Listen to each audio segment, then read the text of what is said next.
Drugmaker Merck asked US regulators Monday to authorize its pill against COVID-19 in what would add an entirely new and easy-to-use weapon to the world's arsenal against the pandemic if cleared by the Food and Drug Administration, a decision that could come in a matter of weeks. It would be the first pill shown to treat COVID-19. All other FDA-backed treatments against the disease require an or injection. An antiviral pill that people could take at home to reduce their symptoms and speed recovery could prove groundbreaking, easing the crushing caseload on US hospitals and helping to curb outbreaks in poorer countries with weak healthcare systems.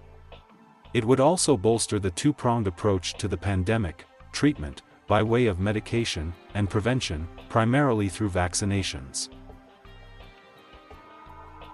The FDA will scrutinize company data on the safety and effectiveness of the drug, molnupiravir, before rendering a decision. Merck and its partner Ridgeback Biotherapeutics said they specifically asked the agency to grant emergency use for adults with mild to moderate COVID-19 who are at risk for severe disease or hospitalization.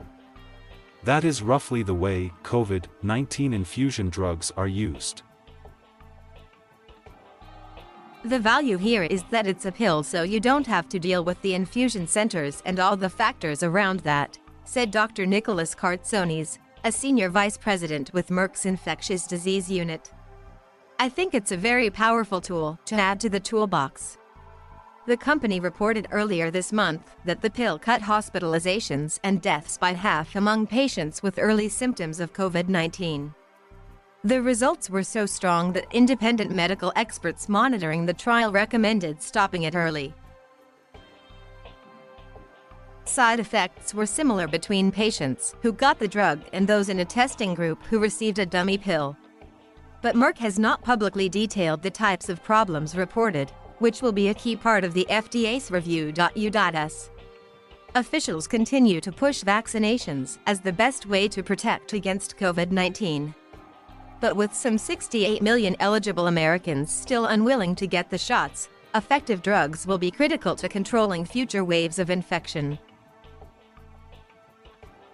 Since the beginning of the pandemic, health experts have stressed the need for a convenient pill.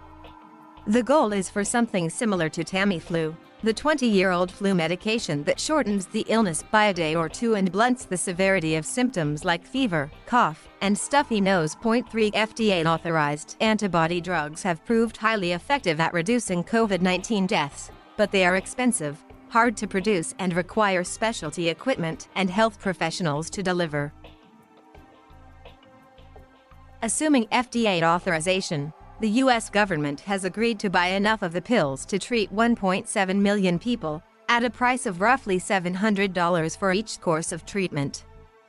That's less than half the price of the antibody drugs purchased by the U.S. government, over $2,000 per infusion, but still more expensive than many antiviral pills for other conditions.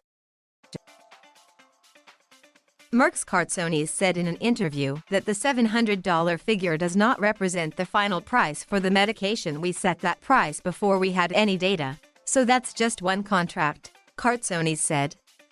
Obviously, we are going to be responsible about this and make this drug as accessible to as many people around the world as we can.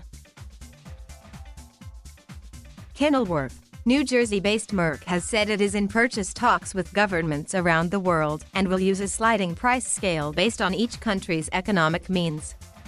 Also, the company has signed licensing deals with several Indian generic drug makers to produce low-cost versions of the drug for lower-income countries. Several other companies, including Pfizer and Roche, are studying similar drugs and are expected to report results in the coming weeks and months. AstraZeneca is also seeking FDA authorization for a long-acting antibody drug intended to provide months of protection for patients who have immune system disorders and do not adequately respond to vaccination. Eventually, some experts predict various COVID-19 therapies will be prescribed in combination to better protect against the worst effects of the virus. Thank you for watching. Please subscribe